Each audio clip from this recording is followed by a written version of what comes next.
le nom de Caligula résonne encore dans les couloirs de l'histoire comme un écho sinistre.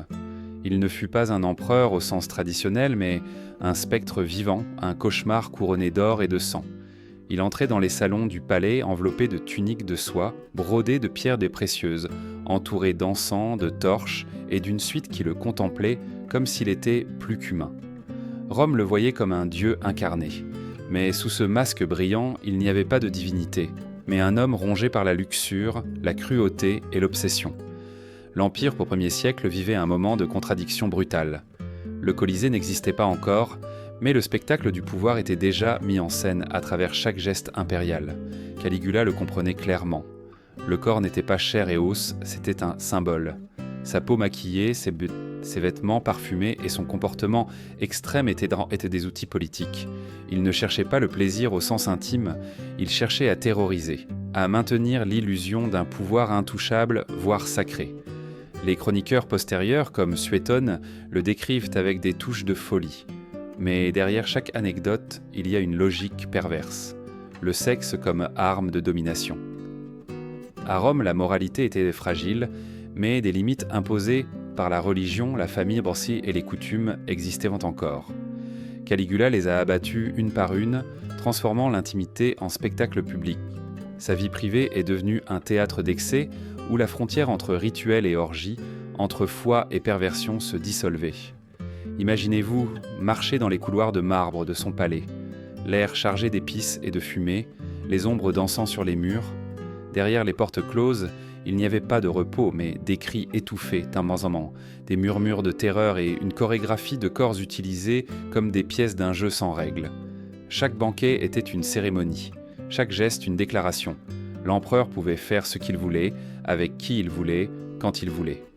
Ce premier contact avec la figure de Caligula ne cherche pas seulement à provoquer l'horreur, mais à ouvrir la porte à un monde où le pouvoir absolu corrompait jusqu'à l'intime. Dans cette série d'épisodes, vous découvrirez comment le masque de divinité cachait un homme prêt à sacrifier son humanité pour maintenir son mythe. Le voyage ne fait que commencer, et ce qui vient ensuite est encore plus perturbant. Au cœur de son règne, Caligula a brisé un tabou que même les plus dépravés n'osaient pas toucher, l'inceste. Ce n'était pas seulement un acte privé de plaisir interdit, c'était une proclamation politique. L'empereur entretenait des relations ouvertes avec ses sœurs, en particulier avec Drusilla, qu'il traitait comme une épouse officielle. Cette union scandaleuse était exhibée sans vergogne lors des banquets et des rituels impériaux, envoyant un message sans équivoque. Le pouvoir de Caligula était au-dessus des dieux, au-dessus de la tradition et de toute loi. À Rome, la famille était un pilier sacré, le noyau de la moralité et de la pietas, le devoir envers le sang, les dieux et la patrie. En corrompant ce noyau, l'empereur ne satisfaisait pas seulement sa luxure, mais détruisait le symbole même de la vertu romaine. C'était un acte calculé d'humiliation collective. Ce qui pour le peuple était une abomination, pour lui était un trophée. Chaque caresse publique à sa sœur était un rappel qu'il pouvait défier même le Jupiter du Capitole. Les chroniques racontent que Drusilla n'était pas une amante secrète, mais une figure qu'il exhibait avec fierté. Certains écrivains antiques suggèrent que lorsqu'elle mourut, Caligula la déclara déesse, ordonnant autels et cérémonies en son honneur. Ce geste révèle sa philosophie tordue. L'inceste n'était pas un péché, c'était une divinisation, un chemin vers l'éternel, et pourtant derrière ce masque de gloire se cachait l'ombre d'un homme piégé dans sa propre perversion. Ce déchaînement ne se limitait pas à ses sœurs. Les orgies impériales incluaient des nobles contraints sans leçon, de jeunes esclaves et même des sénateurs obligés d'assister ou d'imiter ses excès. Pour Caligula, le désir était une scène de contrôle. Chaque corps soumis était une pièce de plus dans sa machinerie de pouvoir. L'intimité n'était pas l'affection, c'était un spectacle de soumission. Ainsi, l'inceste cessa d'être un sombre secret et devint une politique d'État.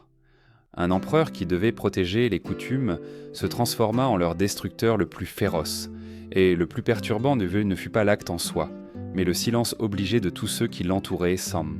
Chaque regard détourné, chaque applaudissement forcé, construisait le théâtre macabre où l'empereur jouait à être un dieu.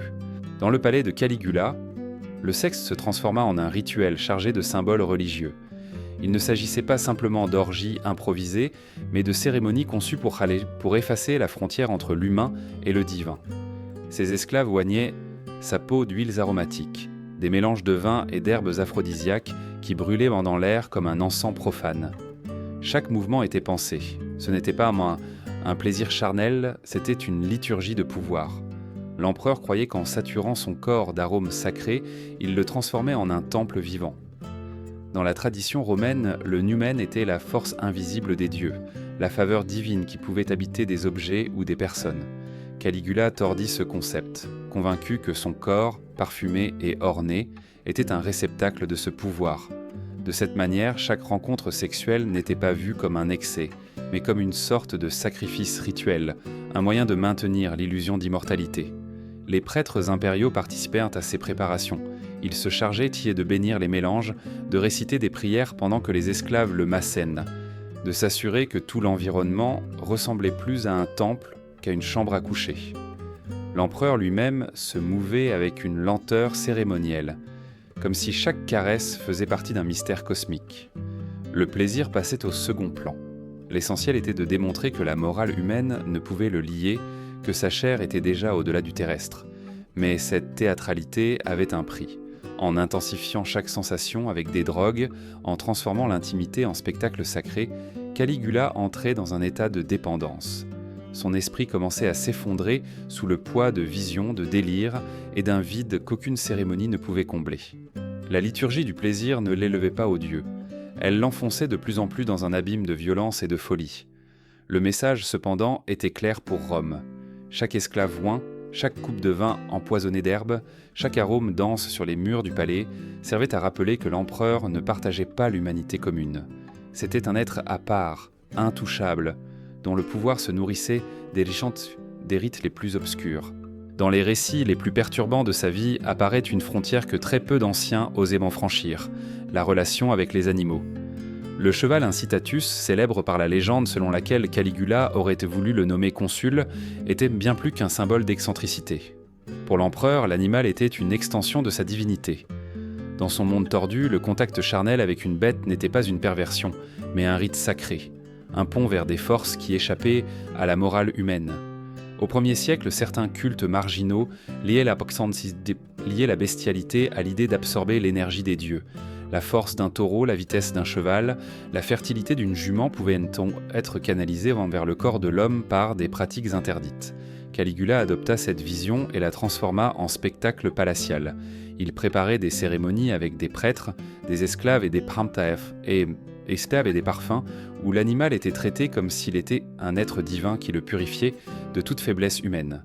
Les sources antiques décrivent comment les chambres étaient décorées de tapisseries, de torches et de calices de vin, comme s'il s'agissait d'une liturgie.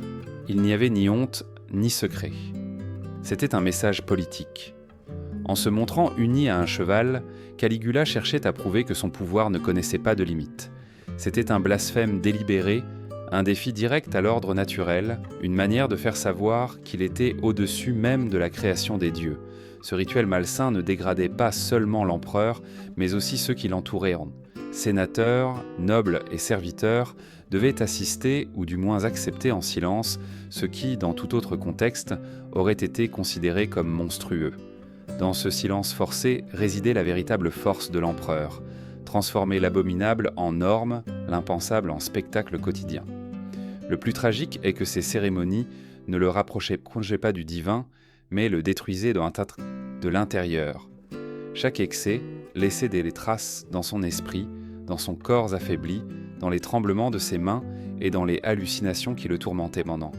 Caligula croyait absorber la force des dieux, mais en réalité, il ne faisait qu'alimenter son propre fantôme. Le visage de Caligula était son arme la plus dangereuse. Ce n'était pas de la peau, c'était un masque. Chaque matin, les esclaves mélangèrent des poudres mortelles, cendres de gladiateurs tombés, os broyés, mercure et vinaigre. Cette pâte blanchâtre était appliquée sur son visage jusqu'à le transformer en marbre vivant. Dans la Rome antique, la peau pâle était signe de classe, de pureté, de proximité avec les dieux. Caligula a poussé cette obsession à l'extrême, effaçant toute imperfection humaine sous des couches de poison. Les chroniqueurs assurent que même ses lèvres étaient teintes avec du sang frais d'ennemis exécutés. Ce n'était pas de la cosmétique, c'était un acte symbolique. Chaque trait de rouge rappelait au présent que son pouvoir se nourrissait de la mort. En le regardant, on ne voyait pas un homme, mais une idole sanglante, un portrait de terreur soigneusement conçu. L'empereur ne se maquillait pas par vanité, il le faisait par stratégie. Son visage devait inspirer la peur, non la compassion.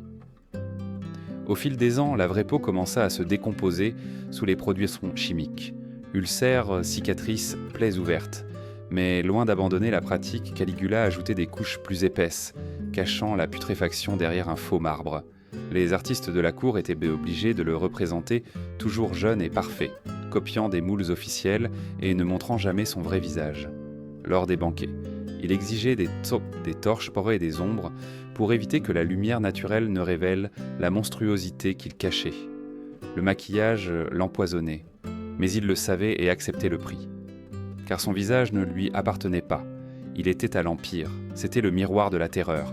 Abandonner ce masque signifiait se montrer humain, fragile, faible, et dans le monde de Rome, un empereur faible était un empereur mort. Ainsi, chaque application de cendre et de sang était aussi un sacrifice, l'abandon de son humanité en échange du maintien du mythe. Ce qui semblait être un geste esthétique était en réalité l'aboutissement d'une addiction, non seulement au pouvoir, mais à la violence elle-même. Le poison le rongeait, mais le mythe le maintenait en vie. Caligula choisit de détruire sa chair pour conserver l'illusion. Un visage de marbre qui n'appartenait pas à un homme, mais à une légende. La cour de Caligula n'était pas un conseil d'État, c'était un théâtre de corruption. Les sénateurs, les nobles et même les généraux étaient forcés d'imiter ses excès, de participer à des banquets qui se transformaient en rituels obscènes. Personne ne pouvait refuser une invitation impériale, car dire non équivalait à signer sa propre sentence de mort. Ainsi, l'élite de Rome devint la complice silencieuse des orgies impériales. L'empereur le comprenait comme un jeu de miroir. S'il descendait dans l'abîme, il entraînait tout le monde avec lui. La psychologie du pouvoir absolu reposait sur ce principe. Dégrader l'autre pour s'assurer que personne ne puisse le désigner sans être également entaché. Des sénateurs qui auraient dû être les gardiens de la loi finissaient par partager le lit avec des esclaves parfumés, contraints de rire tout en étant dépouillés de leur dignité. Le silence était le véritable pacte de sang. Dans une perspective anthropologique, ces rituels peuvent être interprétés comme un mécanisme de cohésion perverse. Dans les sociétés antiques, la participation à un sacrifice collectif générait des liens indestructibles. Caligula a déformé cette logique. Les orgies et les humiliations sont devenues le sacrifice partagé qui unissait toute l'élite sous son ombre. Plus l'expérience était dégradante, plus la chaîne invisible qui les maintenait liés à lui était forte. L'empereur n'avait pas besoin de loi pour contrôler ses sujets les plus proches. Il suffisait de les faire participer à sa perversion. De cette façon, personne ne pouvait revendiquer de supériorité morale, personne ne pouvait l'accuser sans se ruiner lui-même. La peur ne venait plus seulement de l'épée, mais de la honte publique. La corruption était si absolue qu'elle devint un outil de survie. Chaque banquet impérial était un rappel. À Rome, la pureté était impossible tant que Caligula régnait. Il n'y avait pas d'innocents dans son cercle. Seulement des acteurs contraints de jouer des rôles dans une pièce macabre où la moralité était détruite par des rires et où le pouvoir brillait au milieu de cris étouffés. Derrière les murs de marbre et les plafonds dorés, la vie quotidienne au palais de Caligula sentait la pourriture. Les visiteurs admiraient tant les colonnes d'onyx, les tapisseries en de soie et les fontaines de vin, mais ils ne savaient pas que derrière les couloirs, des excréments s'accumulaient dans des seaux en bois et des fosses cachées sous les sous-sols. Rome pouvait parfumer la surface, mentre le logis testait les crées et stufas, mais l'odeur de la décomposition revenait toujours. L'empereur transférait sa cour d'un palais à l'autre non seulement par stratégie politique, mais pour échapper à la pestilence insupportable. Dans chaque résidence, le même problème se répétait. L'absence de système sanitaire transformait les murs impériaux en prisons de maladie. Les serviteurs de nuit, appelés nettoyeurs de fosses, travaillaient dans l'obscurité, portant des seaux remplis de déchets, essayant de ne rien renverser en les jetant dans des fossés ouverts. C'était un travail maudit, sans gloire, au cœur du soi-disant paradis terrestre. Pour masquer l'odeur, on brûlait des branches de romarin et des bouquets de lavande. On répandait des fleurs sur les sols et on étalait des joncs imbibés d'huiles aromatiques sous les tapis. Mais bientôt, ces joncs se saturaient de cheveux, de miettes et d'humidité, créant un substrat de pourriture invisible. C'était une scène grotesque. La cour la plus puissante du monde marchait sur des couches d'immondices tout en feignant d'être entourée de divinités. Au milieu de ce contraste surgissait la pièce la plus perturbante de l'empereur, la chambre des tortures. De l'extérieur, elle ressemblait à un salon luxueux, avec des coussins de velours et des rideaux brodés. Mais sous la surface, elle cachait des instruments métalliques conçus pour infliger la douleur. Le responsable n'était pas un bourreau ordinaire, mais un noble de confiance, un homme élevé non par vertu, mais par sa loyauté au sadisme de l'empereur. Ici, le nettoyage quotidien n'était pas pour purifier, mais pour effacer les traces de souffrance. Tel était le monde secret de Caligula, de l'or en façade, de la pourriture dans les fondations. Rome adorait son empereur comme un dieu, mais même un dieu ne pouvait échapper à l'odeur de son propre royaume en décomposition. Au fil des ans, le palais de Caligula se transforma en un miroir de son propre esprit fracturé. L'abondance de drogues, d'aphrodisiaques et de rituels dépravés le plongea dans un état permanent d'hallucination. Ses mains tremblaient, tant que sa mémoire se défaisait en fragments et les serviteurs chuchotaient avant qu'il suffisait de le contredire pour provoquer une explosion de violence mortelle. L'empereur, qui s'était autrefois cru un dieu, était resté piégé dans une cage construite par lui-même.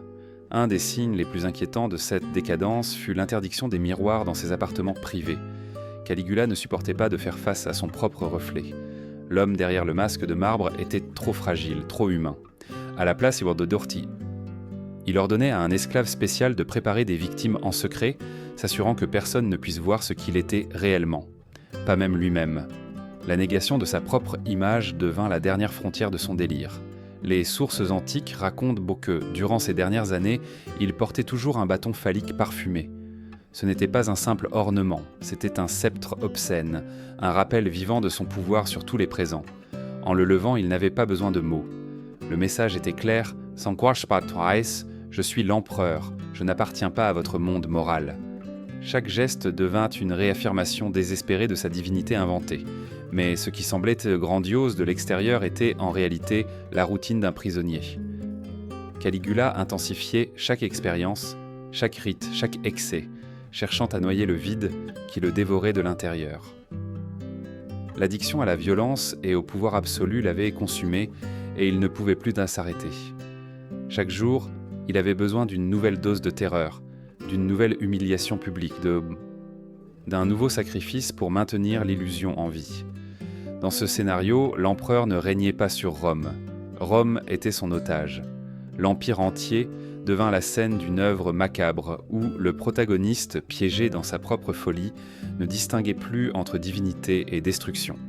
L'héritage de Caligula ne se mesure pas en conquête ni en réforme, mais dans l'écho d'une terreur soigneusement construite. Son corps, ses rituels, son masque de marbre et de sang, tout faisait partie d'une religion obscure, la religion de l'image. Dans un monde où la compassion pouvait être interprétée comme une faiblesse, il a choisi la cruauté comme armure, l'excès comme étendard et la perversion comme doctrine.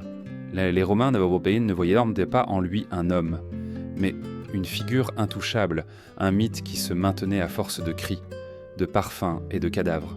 La morale, pour Caligula, était une menace. Les lois étaient beaux des chaînes, l'humanité un risque. Ainsi, il les a détruites une par une, les remplaçant par l'illusion de divinité qui se reflétait dans chaque ombre de son palais. Mais le plus inquiétant est la question qu'il laisse derrière lui. Jusqu'où un homme peut-il aller lorsqu'il confond le pouvoir avec l'immortalité ?